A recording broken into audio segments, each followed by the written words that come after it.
Let's do this. We're gonna see which books have been nominated for the 2022 Goodreads Choice Awards. And let me tell you, the stakes are high for me because last year I realized that I did not know as many books. And so this year I was in this mission trying to read a lot of new releases, which in theory should allow me to know more books this year. And we're gonna see it today. As this year I've mainly read fantasy, we're gonna go through the fantasy and young adult categories. I am so excited. Okay, let's see the categories and let's see it just like that so that we don't spoil ourselves. Just the bare minimum. So we have fantasy there. I am already spoiling myself. Okay, let's see. Woo! Best Fantasy, opening round for Legends and Ladders. Absolutely yes. This is a standalone, it's a comfy read, it's a high fantasy with low stakes. It talks about an ogre that wants to leave her life behind and open a coffee shop. Loved it. Yes. How many ones I can vote? Oh. No. If I can just vote one? No. I need to see. Okay. So let's continue. Daughter of the Moon Goddess, also adored. This is a duology, Asian-inspired, an incredible setting, and it's almost a growing up story where we will follow our girl as she needs to save her mom, in essence. Kalkeyi, yes, this is also a standalone. It is fantastic. It's a retelling of the Hindu myth of Kalkeyi, who was this queen that was a little bit evil, and it's told under her point of view. The Golden Enclaves, I did not read, but I started the first one. Thistlefoot, I heard such good things about this one, although I'm really surprised about this being here because I believed it was released September, October.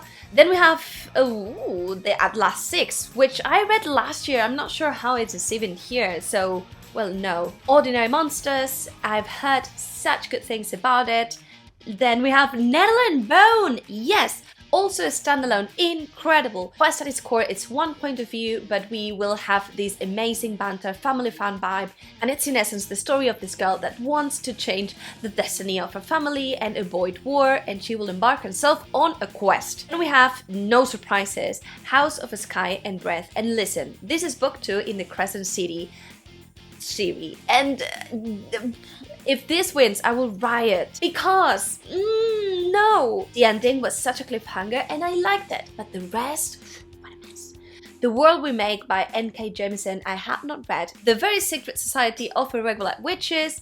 Yes, this is such a comfy rom-com story where we will have this misfit character that will found her new family. It was really cute. For me, it was House on the Cerulean Sea, but with witches. Then we have The Stardust Thief, which is fantastic. It's the beginning of a trilogy, but it has this Arabian setting, and we will have this character that has a little bit of a knack finding different artifacts with the help of her bodyguard, a djinn. Then The Book Eaters, I have not read, but I'm surprised. I heard that it's a little bit polarizing, so Then we have Babel, which is fantastic. I believe this is going to be the winner, actually, or I hope this to be the winner so far, so I will change my vote. And this is this historical fiction kind of book. We will follow this cast of characters that goes into Oxford, and they want to be translators because translators are kind of like the key to open the world. There's a little bit of magic,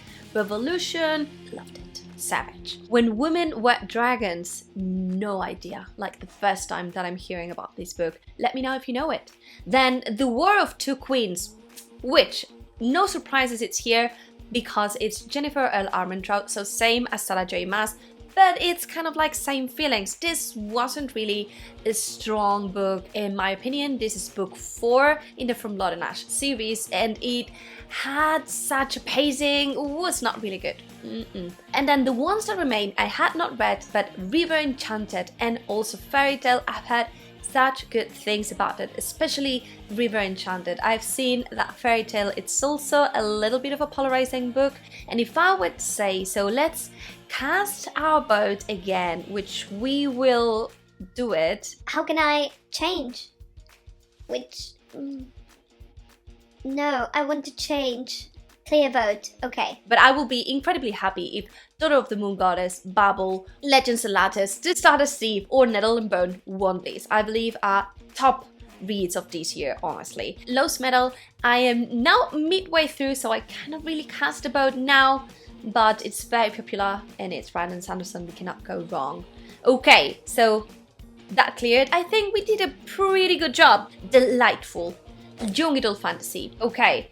And let's see, like that. Okay, yeah, I'm liking what I see. Okay, so The Girl Who Fell Beneath the Sea. This I read and it was so charming. Follows the story of a girl that lives in this village where they believe that the sea dragon is mad with them. So she sacrifices herself to this dragon and goes beneath the sea. This Woman Kingdom I have but had not read, but again, let's see, because it has a lot of ratings, like 17,000 ratings. Let's compare. Okay, ooh. Not bad. You're not doing bad yourself. So is this ever after? Like, no idea. It's popular, but 8,000, so not as much. Let's see. Although I'm not sure when it was released. All that was lost in the world. Kind of like same. And then this Twisted Bones. First book I really liked, and the second book, it was a little bit of an underwhelming kind of read. Like, damn it, I like the story. First one at its core, it's this portal fantasy where we'll have a girl that needs to save her sister and, you know, infiltrate this court, find love, all of that. Meh. Hotel Magnifique, no. It is supposedly similar to Caraval, and I loved Caraval. And Hotel Magnifique, it was meh. No, I did not like it. Like, we will follow two sisters that go to this hotel that it's changing places, and it's supposed to be magic inside, and it's kind of like not even a circus, but they have incredible things. But when they get in, it seems they cannot get out, and they will need to solve this. Interesting premise, foiled Lady Fortune. I am surprised to see this here because, again, it was released not so long ago. Then Gallant. Gallant, I believe it's even middle grade, although it is pretty dark, usual with B. Schwab. I really liked it. It tells a story about this orphan girl who has a little bit of a special power because she can see ghosts, and one day she receives a letter to go to this family manor called Gallant. But this house has more than we originally intended, and she will find something that tells us a story of why her mom became mad. So I on accident refreshed the page, and it seems that each time that you refresh, the results change because they don't want to buy SS. We shall see where we are. Okay, then we have A Kingdom of the Fiat, which I am not surprised because this is the conclusion of a very well loved series,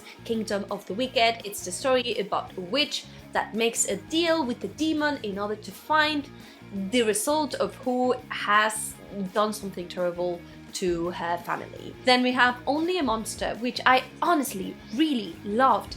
I know this has had a not so good review so far, and it currently has a 3.92, which is not bad, but it seems that a lot of people understood this to be kind of like a romance book where we have this monster girl and then a demon hunter, a monster hunter, and it's not that kind of vibe. It's not romance, it's more about these monsters that are incredible, and they have this amazing power when they can suck life, and with that life they can time travel. That is what makes them monsters. It's not that they are werewolves or anything. And I loved this story, how there was this coming back to the past and this chasing. These stakes were really high, and I devoured this book. I honestly really enjoyed it. We have The Ballad of Never After, which I have not read, but I believe it had good opportunities to win. I've heard that it's incredible, even if book one wasn't as good for me. It was released mid-September, so it's pretty new. The Dragon's Promise, which is book 2 in the 6 Crimson Cranes.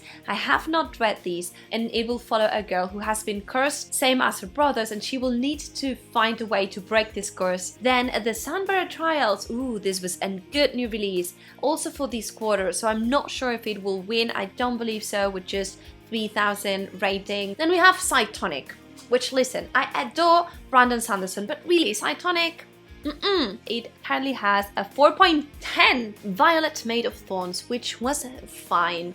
It started really good, but then the pacing wasn't as good, but I loved the banter. Follow these two main points of view, one of a witch and then of the prince, and we will have this enemies to lovers kind of tension. And the thing here is that our girl, it's not a proper witch, she has the power of seeing the future. Then magic sipping poison, which I really loved.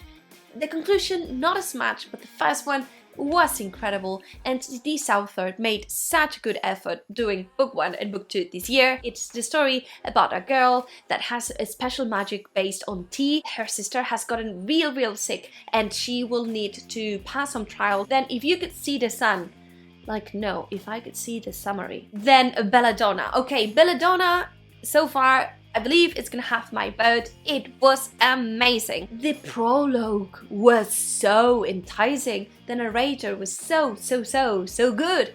And overall, I thought it was such a good blend between a fantastic premise, incredible powers, then also a mystery at its core that's a little bit of a slow burn. And there's, I don't know, it felt different. It felt that it had a lot of ambience. Then Cursed by Marissa Meyer, not read, and Bloodmark. I mean, you just been released last week. I have not read it. Loved Legendborn. It's kind of like an Arthurian mythology, and at its core, it's a book that will have a lot of different magics combined. Love triangles, voting, Belladonna.